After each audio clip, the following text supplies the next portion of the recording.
জোটের প্রসঙ্গে বলি, অনেকে এটা বলেন যে ইসলামী শাসনতন্ত্র আন্দোলন সঙ্গে যদি আপনারা জোটবদ্ধ থাকতেন তাহলে হয়তো কিছু ভোট বেশি পাইতেন, হয়তো বিএনপি এরকম একটা ল্যান্ডস্লাইড নাও পাইতে পারতো।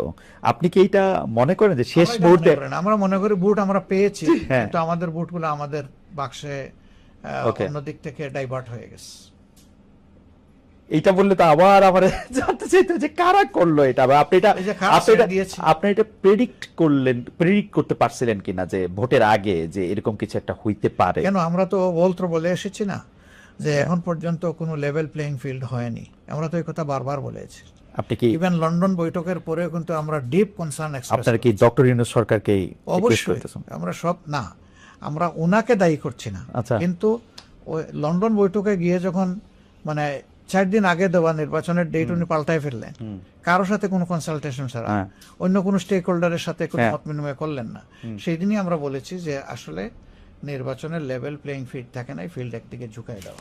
আমরা ঝুঁকে গেছে বলে নেই, আমরা বলছি ঝুঁকে দেওয়া হয়েছে। আমরা যখন উনার সঙ্গে তো আমার কথা হয় না, কিন্তু উনার উপদেষ্টাদের সঙ্গে যাদের সাথে কথা হয়েছিল তারা কিন্তু এটার ব্যাপারে একটা আড়াল নিতে চেষ্টা করলেন। ডক্টর রহমানই তো বলছিলেন যে আমরা ফেব্রুয়ারিতে ইলেকশনটা করি, রোজার আগে নো করি। ডাউট আপনি দেশে হ্যাঁ। ফিরে আসতেন, আপনি ওখানে বলতেন যে হ্যাঁ। আপনার ওপিনিয়ন আমি নিলাম, দেশে ফিরে গিয়ে আমি আবার একটু তাদের সাথে কথা বলি। আমি একজন বলছি, কিন্তু আরো তো স্টেক হোল্ডার ছিল, এখানে প্রায় 40টা দল এই ডায়ালগে অংশগ্রহণ করেছে। আমি কিন্তু এরকম শুনছি যে ডক্টর ইউনূস জনাব তারেক রহমানকে বলছেন যে যে দেখেন আপনি ডিসেম্বর ইলেকশন দাবি করতেছেন, কিন্তু আসলে জামায়াতে ইসলামী, আমি শুনছি এটা, বিকজ এটা তো আর না, তাদের মধ্যে প্রিভিলেজ না, কমিউনিকেশন। এটা কেউ আমাদেরকে বলেন নাই। হ্যাঁ, এটা এরকম কেউ বলেন না। আচ্ছা, তার আমরা উপদেষ্টাদের যখন মধ্যে একজন। ওনাদেরকে দায়ী করেছি তখন হ্যাঁ। ওই এক্সপ্লেনেশন ওনারা দেন। আচ্ছা, আমারে একজন উপদেষ্টা কিন্তু নাম প্রকাশের অনুচ্ছুক, উনি আমার এই এক্সপ্লেনেশন দিছে যে ওটা উনি ওনাকে বলছেন যে যেহেতু এটা ওনার মধ্যে আছে। হাওয়ার I don't I don't know, এটা তো আমরা উইটনেস করি নাই, আমরা বলতে পারবো না। আচ্ছা, ঠিক আছে। ইসলামী শাসনতন্ত্র আন্দোলনের কথাটা যে আমি যেটা বলতেছিলাম এটা একটু শেষ করি। ওটার নাম হইলো ইসলামী আন্দোলন বাংলাদেশ। ইসলামী আন্দোলন, এক সময় ওই নাম ছিল ইসলামী। আচ্ছা, ইসলামী আন্দোলন বাংলাদেশ, সরি। আমি আসলে ইসলামী আন্দোলন বাংলাদেশ দেখতেছি, কিন্তু মানে এখানে পড়তেছি ইসলামী আন্দোলন বাংলাদেশ, মুখে বলতেছি হচ্ছে ইসলামী শাসনতন্ত্র ছিল, আন্দোলন। ওনাদের নাম হ্যাঁ, হ্যাঁ। আমি যেটা বলতে চাইতেছিলাম যে আপনি কিন্তু একটা জায়গায় এটা আপনাকে খুব সুন্দর করে আপনি বলছিলেনও যে সব এক বাক্সে ভোট আসুক ইসলামী দলগুলোর। তো আমার প্রশ্ন এখানে দুইটা, আসলে এইটা আসলে সম্ভব হলো না কেন? এক, দুই হচ্ছে আমরা কিন্তু হেফাজতে ইসলামের মুরব্বী যিনি জনাব বাবুনগরী, উনাকে দেখলাম যে উনি খুব শক্ত ভাষায় আপনাদের সমালোচনা করতেছেন। এইটা আপনি আসলে কিভাবে দেখছেন? দুই হচ্ছে প্র্যাকটিক্যালি কি ইসলামের অনেকগুলি জিনিস তো আছে সাবজেক্ট টু ইন্টারপ্রিটেশন। আমি নিজেও একটু একটু পড়তে বা দেখতে চেষ্টা করি, পারি পড়বো না এরকম, কিন্তু অনেক কিছু আছে সাবজেক্ট টু ইন্টারপ্রিটেশন। তো ওইটাকে আসলে এক বাক্সে আনা সম্ভব বা একরকম করে এটা চিন্তা করা সম্ভব কিনা? দেখেন, মানুষ যখন ভালো কিছু চিন্তা করে তখন তার সামনে একটা টার্গেট থাকে যে আমি ওই জায়গাটায় পৌঁছতে চাই, কিন্তু সবসময় মানুষ 100% কিন্তু অ্যাচিভ করতে পারে না। এটা জাতীয় জীবনে একটা বড় ধরনের পদক্ষেপ বলতে পারে না। বাকি দলগুলা কিন্তু আমাদের সাথে ছিল, তারা আমাদেরকে ছেড়ে দেন। যারা গিয়েছেন তাদের সাথে কি কারণে গিয়েছেন তারা একটা ব্যাখ্যা দিয়েছেন, আমরা কিন্তু ব্যাখ্যা দেইনি। আমরা কেন দেইনি জানেন? আমরা চাই যে না, যেটুকু ঐক্যের পরিবেশ সৃষ্টি হয়েছিল এটা আমাদের দ্বারা যেন ধ্বংস না হয়, বরঞ্চ এই জায়গাটা ঠিক থাকুক। ওনারা বললেন, আমরা আর একটা কাউন্টার বললাম, তাইলে তো দূরত্বটা আরো বাড়বে। বরঞ্চ দেখেন আমরা কি করেছি, ওনাদের সিট নিয়ে কথাবার্তা ছিল, স্যাটিসফাইড হয়তো ওনারা হতে পারেন নাই, এর কারণে ওনারা সরে গেছেন, চলে গেছে। আর চলে যাওয়ার পরেও আমরা ফিল করেছি যেটুকু ঐক্য রয়ে গেল, এটা করার ক্ষেত্রে তাদের একটা অবদান ছিল। আমরা এর প্রতি সম্মান দেখানোর জন্য আমাদের একজন এপেক্স বডি মেম্বার বরিশাল 5 মানে মহানগরী যেটা, সেখানে উনি আমাদের ক্যান্ডিডেট ছিলেন, আমরা তাকে উইথড্র করে নিলাম। তাদেরকে রেসপেক্ট করেছে যে তারা 2টা সিটে পীর সাহেবের ইমিডিয়েট ছোট ভাই যে মুফতি ফয়জুল হক সাহেব, তিনি দাঁড়িয়েছেন, অন্তত একটা সিটে আমরা আমাদের ক্যান্ডিডেট উইথড্র করে তাদেরকে সম্মানটা দেখা। আমরা কিন্তু ওইটুকু করেছি। তারা এরপরে ওনারা কি বলেছেন সেটা ওনাদেরকে, ওকে, আমরা কিন্তু এই বিতর্কে যাইনি। এবার আসেন বাবুনগর সাহেব, উনি বলছে জামাত ইসলামের ভোট দেওয়া হারাম। আপনি শুনে আশ্চর্য হবেন, যখন জামাত ইসলাম গত উপদেষ্টা পরিষদ গঠন হয়, আমরা ছাত্ররা আমাদেরকে জিজ্ঞেস করছে যে আপনারা কোনো তালিকা দিবেন? না, আমরা তালিকা দেব। তোমাদের পরে আমাদের আস্থা আছে, তোমরা যা ভালো মনে করো তাই করো, আমরা কোনো তালিকা দিইনি। আপনাদের তালিকার কেউ উপদেষ্টা ছিল না? আমরা কোনো তালিকা দিই নাই, Okay. আমাদের তালিকায় উপদেষ্টা হবে কেন? ওকে। কিন্তু একটা ব্যতিক্রম আছে। হুম একটা সময় গিয়ে তারা বললো যে যেহেতু আপনারা এই দেশের সবচেয়ে বড় মানে ধর্মীয় রাজনৈতিক সংগঠন, ইসলামী সংগঠন, আমরা একজন আলেম নিতে চাই, সেই ব্যাপারে আপনারা একজন মানুষের নাম আমাদের প্রস্তুত। আমাদের এফএক্স বোর্ডেতে আলোচনা করে বাবু নগরী সাহেব এর আগেও আমাদের বিরুদ্ধে বক্তব্য দিয়েছে, কিন্তু আমরা তার নামটা দিয়েছি। ওয়াও, আমরা তার নাম দেওয়ার পরে এটা কি আপনার একটা স্ট্র্যাটেজি যে আপনি শত্রুকে কাছে রাখতে চাইছেন না, এরকম মোটেই কিছু? না। আমরা দিয়েছি যে হেফাজতে ইসলাম একটা ব্রোডার আমব্রেলা, আচ্ছা, এবং তিনি এই দেশের একজন প্রবীণতম। হ্যাঁ, উনি 90 এর বেশি বয়স। হ্যাঁ, ওনার প্রতি সেই সম্মানবোধটা রেখে আমরা ওনার নাম বলেছিলাম। তারা সাথে সাথে চেক করে বলছে যে ওনার যে বয়স এবং ফিজিক্যাল Condition. কন্ডিশন, তিনি এই প্রেশার নিতে পারবেন না, হুম আপনারা অল্টারনেটিভ কাউকে বলুন। আমরা বলছি যে প্রথম নামের সুপারিশ যখন তোমরা নিও না, এখন তোমরাই যথেষ্ট, ও এরপর আপনারা এটা তোমরা কন্টিনিউ করেন। তোমাদের মতো করে করো। তারা একটু চিন্তা টিন্তা করেছে, আমাদের সাথে পরামর্শ করেছে, আমরা বলছি ওকে ওয়েল তোমরা আগাইতে পারো, অসুবিধা নেই।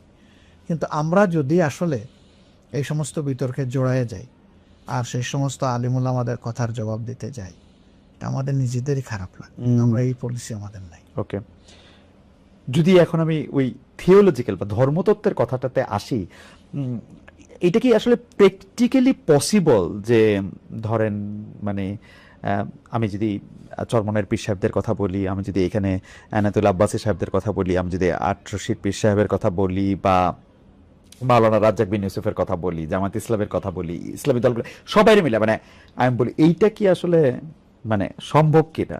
সবাইকে একই আমরেলার, হ্যাঁ হ্যাঁ হ্যাঁ হ্যাঁ এটা যদি আপনি গ্রসলি যান তাহলে এখানে বিভিন্ন স্কুল অফ থটস আছে, আপনি পারবেন না, এটা বাস্তবতা না।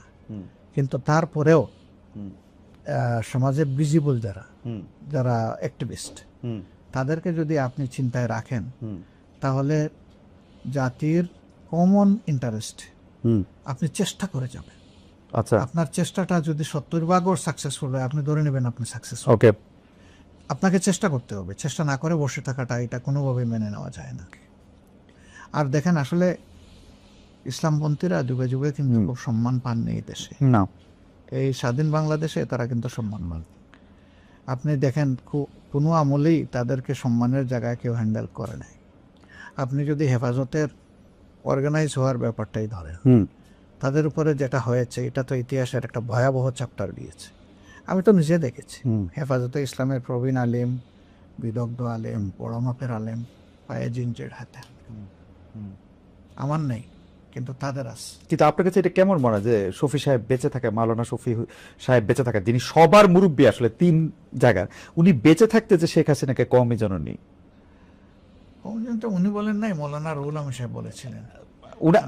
এখন ওনার সভাপতিত্বে হয়েছিল। হ্যাঁ হ্যাঁ হ্যাঁ হ্যাঁ মানে হ্যাঁ হ্যাঁ হ্যাঁ কিন্তু তারপরে হচ্ছে হাটহাজারীকে বাড়তি, তারা কেন বলেছেন, এবং হাটহাজারীকে বাড়তি মানে মানে কিছু জিনিস, যেমন আমি শুনছি কিছু খাস জমি, কিছু মানে মাদ্রাসার ইয়ার জন্য আর কি, বা একাডেমির সুবিধার জন্য, বাট মানে এটার আপনি কিভাবে ব্যাখ্যা করছেন? দেখেন আপনি যেভাবে শুনেছেন কিছু আমিও শুনেছি, কিন্তু এই বিষয়গুলোর কোনো অথেন্টিক ডকুমেন্ট যেহেতু আমার কাছে নাই, এই ব্যাপারে আমি কথা বলা সমীচীন মনে করি না। আচ্ছা ঠিক আছে, তাহলে আমরা জোটের অন্য একটা প্রসঙ্গে আসি, সেটা হচ্ছে এনসিপি। আমরা দেখতে পাচ্ছিলাম যে আপনি এটা সবসময় কনসিস্টেন্টলি আপনি বলে আসছেন, যে এটা আপনি খুব সুন্দর করে 2টা বাক্য বলেন, এই মুহূর্তে আবার মুখস্থ মনে পড়ছে, মানে নেতৃত্বে যুব সমাজ, অংশগ্রহণে সারা দেশ, মনে হয় ওরকম আর কি, জুলাই আন্দোলন সম্পর্কে। সেই নেতৃত্বে যুব সমাজের যারা অংশ, তারা কিন্তু একরকম আপনাদের কঠোর সমালোচকই ছিল। মানে আমি দেখতে পাইছি যে কেউ কেউ আপনাদের কঠোর সমালোচক ছিল। এখন তারা বিএনপি জোটে যাবে না জামায়াত জোটে যাবে নাকি কোনো জোটে যাবে না একক, এটা নিয়ে একটা দারুণ টানাপোড়েন ছিল। কেউ কেউ এরকম প্রেরিত করতেছিল, আপনি যেহেতু বলছেন নাহিদ, নাকি আপনি বলছেন বা আপনার বলাটাকে অন্য কেউ কোট করতেছে যে নাহিদ হচ্ছে আমাদের ছেলে। নাহিদের কারণে কি আপনার কথা তারা শুনলো নাকি আপনি, মানে এখন তো এটা জোটটা হয়ে গেছে, আমার এটাতে 2টা প্রশ্ন আছে এনসিপি নিয়ে। তো প্রথম প্রশ্ন হচ্ছে আপনি তাদের কনভিন্স কেমনে করলে, মানে তারা আপনার কাছে আসলে দেখেন কিছু দাবি কেন করলো? একটা ওয়ান্ডারফুল কাজ করেছে, যেটা আমরা করতে পারি নাই সেটা তারা করেছে। আমি তাদেরকে এনাফ ইন্টেলিজেন্ট মনে করি। তবে এটা বলতে পারেন আপনি যে তাদের বয়স, অভিজ্ঞতা, এগুলার লিমিটেশন থাকতে, এটা তো আমারও ছিল তাদের বয়সে। এটা না, কোনো কিন্তু ব্যাপার আমার না। মাঝখানে একটা প্রশ্ন মানুষ আছে, করতে করতে আপনারা যখন আন্দোলন করতেছেন 17 বছর ধরে মারা যাচ্ছেন, যখন এখানে গুম হচ্ছে, খুন হচ্ছে, বাজে ইলেকশন হচ্ছে, তখন তো তার আন্দোলনটাতে, আপনাদের আন্দোলনটাতে তারা অংশগ্রহণ করে নাই। তারা একটা সরকারি চাকরি, আমি কথার কথা বলতেছি, মানে ওনারা রাগ না করাটাই উচিত, কিন্তু আপনাদের যে আত্মত্যাগ, সেই সময় তো তারা এটাতে অংশগ্রহণ করে নাই। তারা তো এই মানে পলিটিক্যালি যে তারা চিন্তাশীল, এটার প্রমাণ তো আমরা পাই নাই। আসলে দেখেন এগুলা আপেক্ষিক ব্যাপার। তারা তখন কোন এনভায়রনমেন্টে ছিল না ছিল সেগুলো একটা বিষয়। এই ছেলেগুলা তখন বয়স কত ছিল, আরো ছোট ছিল। অন্য ছেলেরা ছিল আর কি, অন্য ছেলেরা ছিল। তো অন্য ছেলেরা তারাও কোটা আন্দোলন করেছে এর আগে একবার, ওইটা কোটার জন্য। আপনি কোটার জন্য, বলেছেন হ্যাঁ, যে ওটা কোটার জন্য। পলিটিক্যাল আন্দোলন তো আপনাদের সঙ্গে শামিল হলো না, বিএনপির সাথে শামিল হলো না। সেভাবে সম্পৃক্ত হয় নাই। তো ঢাকা বিশ্ববিদ্যালয়ের তরফে সব আন্দোলনের কিন্তু সর্বকালের সঠিক, রাইট, এটা কিন্তু কেউ আমরা ইগনোর করতে পারবো না। সেই ঢাকা বিশ্ববিদ্যালয়ের অবস্থাটা কি ছিল? খুবই খুবই অপোজিশন ভয়েস সেখানে সাস্টেইন করার মতো কোনো অবস্থা ছিল না, ছিল না, টোটালি সেখানে সাপ্রেস ছিল, ছিল না। এবং সেই সাপ্রেশনের কারণে ছাত্র সমাজ একটা আতঙ্কের মধ্যে দিন কাটাতো। এই আন্দোলনগুলা যেহেতু ইস্যু ভিত্তিক এবং সব ছাত্রদের ইন্টারেস্ট এখানে জড়িত, এই কারণে 18 সালেও এটা একটা সাকসেসের মুখ দেখেছে এবং ফাইনালি এসে 24 সালে এটা দেখেছে। তো তারা করে না এই কথা বলা যাবে না, তারা ছিল, বিভিন্নভাবে ছিল, কিন্তু তখনকার পরিবেশ পরিস্থিতি হয়তো তাদেরকে সেইভাবে এলাও করেনি। তা আমি বলছিলাম যে তারা তো ইন্টেলিজেন্ট এনাফ, আমার দ্বারা ইনফ্লুয়েন্স হবে কেন? তারা তাদের ভালো মন্দ বোঝার জন্য আমি মনে করি এনাফ, যথেষ্ট। তারা তাদের সব দিক বিবেচনা করে দেখেছে যে রাজনৈতিক এলি যদি সিলেক্ট করতে হয় তাইলে কাকে তারা বেটার মনে করে, তারা তো বেটার অপশনটাই চয়েস করবে। আর নাহিদের ব্যাপারে যেটা বলেছেন, এটা আমি আজকে শুনলাম, আমি এর আগে শুনি নাই যে সে আমাদের ছেলে। আমি কারো মুখে এটা শুনি নাই। সে কোনোদিনই আমাদের ছাত্র সংগঠনের সাথে জড়িত ছিল না, এটা আমি কনফার্ম। ওকে, তার অবস্থান ছিল আলাদা। কেউ একজন, আচ্ছা আমার ঠিক মনে পড়তেছে না, মানে কেউ একজন হয়তো অন্য আরেকজনকে কোট করে এরকম একটা কথা। নাহিদ তো একা সিদ্ধান্ত নেওয়ার মালিক না। আচ্ছা, নাহিদের সাথে তো ধরেন তার আরো অনেকেই আছে, সঙ্গীরা আছে, সবাই কিন্তু তারা খুবই ইন্টেলিজেন্ট। আচ্ছা, আমি জাস্ট এই প্রসঙ্গে আপনাকে মানে অল্প অল্প বিরোধিতার যে কথাটা বলছেন, আমাদের বিরোধিতা কে করে নাই? আপনি সহ সবাই করেছে। আমি না না মানে সবাই আর কি, সবাই করে, না না করছি, আমরা সবাই করছি, এটা ঠিক আছে, তো বাদ যায় না, এটা ঠিক আছে। আমরা কিন্তু দেখবেন যে বিরোধিতায় অত রিঅ্যাক্ট করি না, না না, আপনি কথা, আমরা কিন্তু অ্যাবসর্ব করে নেই সবকিছু। না না, এটা অ্যাবসলিউটলি ঠিক।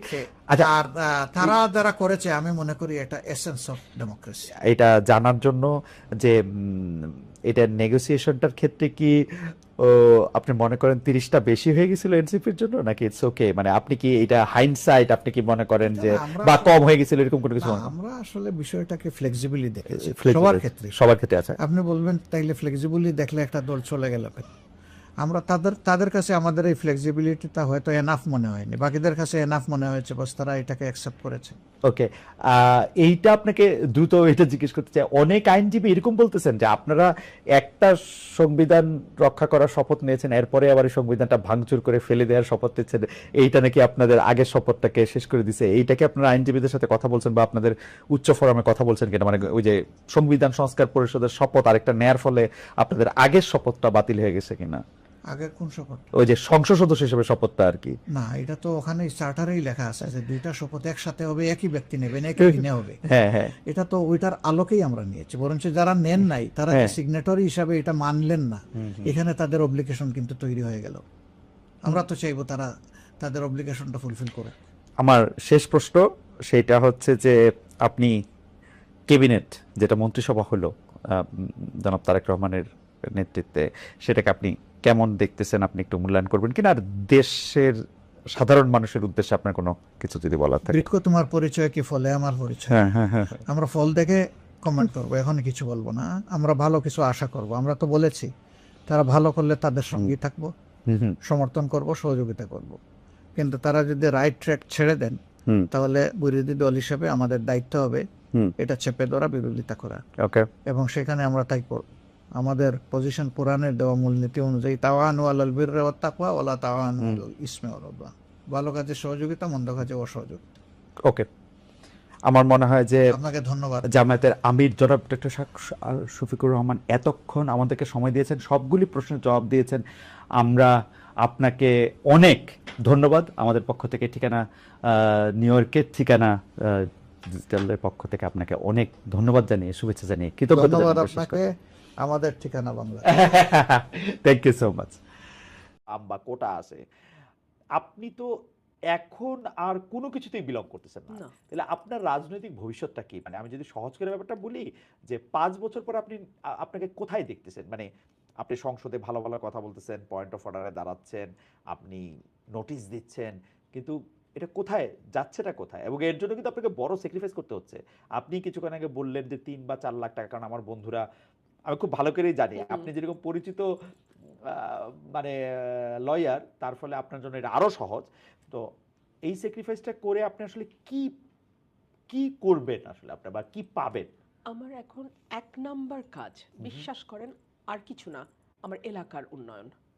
ওকে। আমি এই মানুষগুলোর কাছে দায়বদ্ধ, ওয়াদাবদ্ধ, ঋণী। এই ঋণটা সার্বিক ঋণ। আমার এলাকার মানুষ একেবারে প্রান্তিক মানুষ খালেদ ভাই, হয়তো সারা বছর ও চিকিৎসার জন্য বা আগামী বছরের জমিটা নিবে সেই জন্য 50,000 টাকা জমাইছিল, ময়লা পুরানো নোট খালেদ ভাই আমার হাতে এসে দিয়ে গেছে। আপনি যদি বলেন আবেগ, এই মানুষগুলাকে আমি আমার জীবনের চেয়ে বেশি ভালোবাসি। আমার সম্মান, আমার মর্যাদা, আমাকে যতভাবে অপমান করা হয়েছিল তার জবাব আমার এলাকার মানুষ দিয়েছে। ওদের কাছে আমার ব্যক্তিগত ঋণ আছে, এই ঋণটা আমার শোধ করতে হবে। আমি আপনার আবেগটা বুঝতে পারি রুমিন, আপনাকে তো আসলে কয়েকটা ফ্রন্টে যুদ্ধ করতে হয়েছে, এটা একটা ডিফারেন্ট, মানে কখনো কখনো আপনার নিজের ছায়ার বিরুদ্ধে আপনার যুদ্ধ করতে হয়েছে। আপনি জানতেনও না যে কে আসলে আপনার লোক, কে আপনার লোক না, এখানে কে মানে কে বন্ধু কে শত্রু কে বন্ধু, কিচ্ছু সে জানি না। জানা। কিন্তু আমার প্রশ্ন হচ্ছে, আপনি এলাকার উন্নয়নের কথা বলতেছেন, একটা এমপির কাজ কি আসলে এলাকার উন্নয়ন করা? মানে আমি হ্যাঁ, না খালেদ তাহলে ভাই। তাহলে আপনি আপনি ওই পথেই কেন, মানে মানে আমাদের পলিটিক্যাল পুরো স্ট্রাকচারটা রিফর্ম না হওয়া পর্যন্ত আমার আমার আমি একা একটা সিস্টেমে বাইরে যেতে পারবো না। ওকে। ধরুন ওরা তো স্বপ্ন দেখেছে যে আমি ওদের জন্য এই রাস্তাটা করব, এটা আমার কাজ হোক আর না হোক, প্রচলিত রাজনীতিতে এটাই এমপির কাজ হিসেবে ধরা হয়েছে। ল মেকিং, পলিসি মেকিং, এখানে আমি আমার সর্বোচ্চ এফোর্ট দিব, দিয়ে হয়তো আমাকে ডাবল দৌড়াতে হবে, দ্বিগুণ হয়তো দূরত্ব অতিক্রম করতে হবে, কিন্তু আমি দুটোই করব, কারণ ওটা আমার রিয়েল কাজ। আমার policy making and law making এ অবদান রাখা, সেটা যেমন আমি করব, একই সঙ্গে আমার এলাকার মানুষ, এরা আমার রক্তের সম্পর্কের চেয়েও অনেক আপন, এদের জন্য আমার করতে হবে। আমার এলাকায় এত প্রান্তিক মানুষ আছে খালেদ ভাই, আমাদের দুটো ইউনিয়ন, বিশেষ করে পাকশিমুল আর ওরাইলের গ্রামগুলো, জয়দরকান্দি, তেলিকান্দি, ফতেপুর, পরমান্দপুর, ওই দিক দিয়ে রানীদিয়া, রাজাপুর, কাকরিয়া, ধোবাজাইল, ধামাউর, আমি চোখের সামনে দেখতে পাচ্ছি এই মানুষগুলো হাঁটতে মানে ওদের রাস্তা নাই কোনো, ওরা মোটরসাইকেলে চলে। আপনার কাছে কি মনে হয়, ব্রাহ্মণবাড়িয়ার মতো একটা জেলা, যেই জেলাটাকে আমরা সাধারণত বাংলাদেশের অন্যান্য জেলার তুলনায় একটা একটা একটা একটা সম্পদশালী জেলা হিসেবে আমরা জানি, এই জেলাটার মধ্যে মানে এইটা এত পিছিয়ে থাকার কারণ কি? মানে এটা কি যোগাযোগের নাকি? ভুল এমপি, আমি ভুল একদম MP? খোলামেলা বলি। আচ্ছা। বাংলাদেশের জন্মের পর 73 সালে আমার বাবা নির্বাচন করেন, জেতেন বেসরকারিভাবে, জয়ী হওয়ার পর পরে তাকে পরাজিত করা হয়। তারপরে এটা উকিল আব্দুল সাত্তারের হাতে এই কনস্টিটিউয়েন্সিটা চলে যায়, এবং উনি সরকারে ছিলেন 3 দফা, শহীদ প্রেসিডেন্ট জিয়া রহমানের সময় ছিলেন, বেগম খালেদা জিয়ার সময় ছিলেন, প্রতিমন্ত্রী ছিলেন, কোনো কাজ উনি করেন নাই। আমি একদম মানে খোলামেলায় বলি, দুঃখ লাগে বলতে, করেন নাই। তারপরে চলে গেল জোটের হাতে, ফজলুল হক আমিনী সাহেবের হাতে, করেন নাই। তারপরে গেল জিয়াউল হক মৃধা, সেটাও জোট। মানে আওয়ামী লীগ এবং বিএনপির নিজস্ব প্রতীকের প্রার্থী ছিল একমাত্র উকিল আব্দুল সাত্তার। উনি শেষ বয়সে গিয়ে আওয়ামী লীগের যোগ দিয়ে আরো মারাই গেলেন। তো এই হলো আমার এলাকার মানুষের ভাগ্যের অবস্থা। কিন্তু সরকারের বা রাষ্ট্র, মানে সার্বিক যে উন্নয়নের যে জাল, সেটার মধ্যেও এই জায়গায় কখনো পড়ে না। আসছে নাই, কারণ 15-17 বছর তো ধরেন আওয়ামী লীগ ছিল, এবং আমরা সবসময় মনে করতো যে এরা তো আমাদেরকে ভোট দেয় না, এটা তো বিএনপি অধ্যুষিত এলাকা, এদেরকে এত উন্নয়নের কি আছে? আমি তো খুলনা গেছি, কয়েকবার বরিশাল গেছি, আমি তো দেখেছি এটা বিদেশের মতো করে ফেলেছে। হ্যাঁ, আওয়ামী লীগ বিদেশের মতো করে ফেলেছে। রাজশাহী। রাজশাহী, আল্লাহ দেখার মতো খালেদ ভাই। আর সেখানে যখন আমি আমার এই গরিব এলাকাটাতে আসি, আমার এত কষ্ট লাগে মানুষগুলোর জন্য। কিন্তু আনবিলিভেবল, মানে এই এলাকাটা কিন্তু অনেক উন্নত হওয়ার কথা, থাকার কথা, কারণ মানে কুমিল্লা বোর্ড হিসাবে মানে অনেক কিছুর মধ্যে অনেক গুরুত্বপূর্ণ ছিল।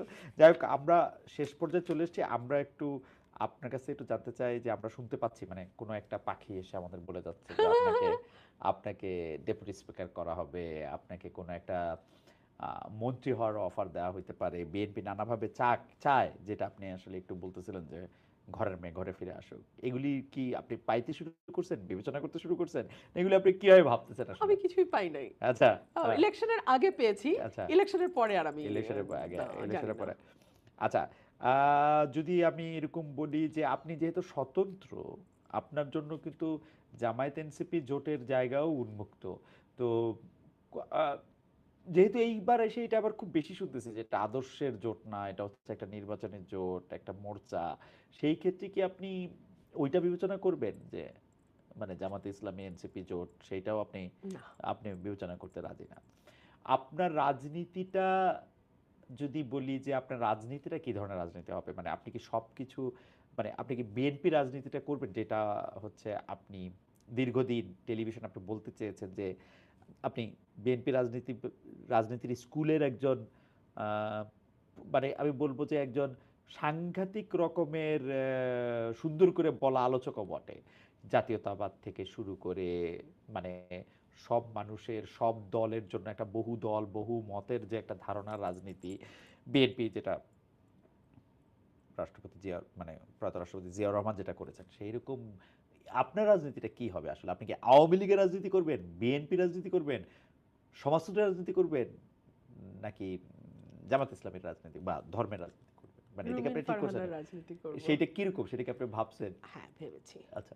জাতীয়তাবাদ তো ডেফিনেটলি, হুম, এটা তো আমার পরিচয়। হুম, হুম, এবং আমার কাছে সবার আগে বাংলাদেশ, কিন্তু সবার জন্য বাংলাদেশটা খুব জরুরি। হুম, আমাদের এখন সবার জন্য একটা বাংলাদেশ করতে হুম, হবে। হুম, আমরা গত 17 বছর প্রচুর বিদ্বেষ এবং বিভেদের রাজনীতি দেখেছি। Divide and rule, divide and rule, divide on the basis of মুক্তিযুদ্ধের চেতনা, divide on the basis of কোন এলাকা। এত ডিভাইডেশন আর বাংলাদেশ নিতে পারবে না খালেদ ভাই। ছোট দেশ, ঘনবসতি, সবার জন্য বাংলাদেশ খুব জরুরি। এক, দুই হচ্ছে welfare politics. Welfare politics difficult বলেই মানুষ কিন্তু ওয়েলফেয়ার পলিটিক্সের যে আইডেন্টিটি পলিটিক্সটা বেশি পছন্দ করে, বেশি চলে, বিশেষ করে আমাদের মতন দেশে, সাবকন্টিনেন্টে। হ্যাঁ, ধর্মের কার্ড বেশি চলে, জাতীয়তাবাদের কার্ড বেশি চলে। কিন্তু আমার মনে হয় যে ওয়েলফেয়ার পলিটিক্সটা নিয়ে কথা বলার খুব জরুরি সময় এটা। এবং আমি ওয়েলফেয়ার পলিটিক্সটা আমি আমার ছোট্ট কনস্টিটিউয়েন্সি দিয়ে শুরু করব, এবং আমি এই কঠিন পলিটিক্সটাকেই আমি নার্চার করব, নারিশ করব, এবং এটাকেই আমি স্টাবলিশ করার চেষ্টা করব। ওকে। আপনার কাছে কি মনে হয় যে আপনি এইটা করতে গেলে আপনার বড় চ্যালেঞ্জ কোন দিক থেকে আসতে পারে? যেমন আমরা আমরা কিন্তু যদি সাদামাটা ভাষায় বলি যে এই 15 মাসে আপনি কিন্তু অনেকভাবে আক্রান্ত হয়েছেন। সামাজিক মাধ্যমে আক্রান্ত হয়েছেন, সামনাসামনি আক্রান্ত হয়েছেন। আপনার আচরণের জন্য, আপনার বকাঝকার জন্য, আপনি অনেক গালাগালি দেওয়ার জন্য আপনি আক্রান্ত হয়েছেন। কিন্তু বেসিক্যালি আপনাকে কিন্তু আক্রমণ করা হয়েছে। আপনি আক্রমণ থেকে মুক্ত ছিলেন না। সেই আক্রমণের শিকারটা আপনি আসলে কয়েকটা জিনিসের কারণে এটা হইছেন। এটা কিন্তু একদম যে কারণ আপনি নারী, কারণ আপনি হচ্ছেন অনেক বেশি স্বাধীনচেতা, কারণ হচ্ছে আপনি সব মানুষের সমান অধিকারের কথা বলেন, কোনো নির্দিষ্ট জাতিগোষ্ঠী। এইটা আপনি এখন কেমনে অতিক্রম করবেন? বাংলাদেশের মানুষ তো মনে হয় আপনার বিপরীত স্কুলটাই চায়, নাকি সোশ্যাল মিডিয়া দেখলে এরকম মনে হয়? এটা মনে হয়। হ্যাঁ। এটা আমি আরেকটা জায়গায় আমার আলোচনা করেছি আমি, যে আমরা না নয়েজি পিপল দেখি চারপাশে, কিন্তু ওরা কিন্তু সংখ্যায় কম। হ্যাঁ, মেজরিটি কিন্তু আপনি দেখবেন, এই যে আমি বললাম সবার জন্য বাংলাদেশ, সবাইকে নিয়ে বাংলাদেশ, এটাই কিন্তু মেজরিটি মানুষ পছন্দ করে, কিন্তু বলে না। সুযোগ দেন, ব্যালটে কিন্তু বলে দিচ্ছে, ব্যালটে কিন্তু তারা সিদ্ধান্ত দিয়ে দিচ্ছে। সো মানুষ যারা ফেসবুকে অনেক হইচই করে, তাদেরকে দেখি বলে আমরা মনে করি তারাই বোধহয় ডমিনেন্ট ফোর্স, তারাই বোধহয় majority. But no, majority people হচ্ছে সাইলেন্ট, তারা সুযোগ পেলে তাদের মতামতটা চুপে চাপে ভোটে দিয়ে দিবে, কিন্তু অত শোরগোল তারা ফেসবুকে করবে না। আচ্ছা ফারহানা, আমি জানি না আপনি কতটুকু বলতে পারবেন, আপনি এই যে ধর্ম, মাথায় কাপড় দেওয়া, আলাদা একটা চেহারা, এটাকে আপনি ভোটের মাঠে কেমনে ডিল করলেন? এবং যেখানে এখানে একজন খুবই বয়স্ক ক্লেরিক ছিলেন এখানে, যিনি খুব জনপ্রিয় ওয়াজ করার জন্য, তিনি জনপ্রিয়, তার ব্যয় জনপ্রিয়, মানে ওনারা অনেক পারিবারিকভাবেই অনেক জনপ্রিয়, এটাকে আপনি কিভাবে ডিল করলেন? মানুষ আপনাকে জিজ্ঞেস করে নাই যে মা তুমি ভোট চাইতে আসছো কিন্তু তুমি তো আমাদের মতো না, না, এরকম বলে নাই? একদম না, শিওর বলে নাই? একদম না খালেদ ভাই। এটা কেমনে সম্ভব? মানে ওইখানে তো আমরা শুনছি যে তারা না না না না না না, না, একদম না খালেদ মানে ভাই, আমাদের একদম বয়স্ক মা খালারাও বলে নাই? কেউ বলে নাই। খালেদ ভাই, হ্যাঁ। আমরা না আসলে ফেসবুকের ওয়ার্ল্ডে থাকতে থাকতে আমরা হ্যাঁ। মনে করি ওটা রিয়েল। হ্যাঁ। না না খালেদ ভাই, বট আইডির রাজত্ব ফেসবুকে। আমাদের গ্রামের যে সাধারণ মানুষ, গরিব মানুষ যারা, খেটে খাওয়া। খাওয়া মানুষ যারা, ওরা অনেক উদার মনের, অনেক স্বচ্ছ এবং অনেক স্পষ্ট ওদের চিন্তা।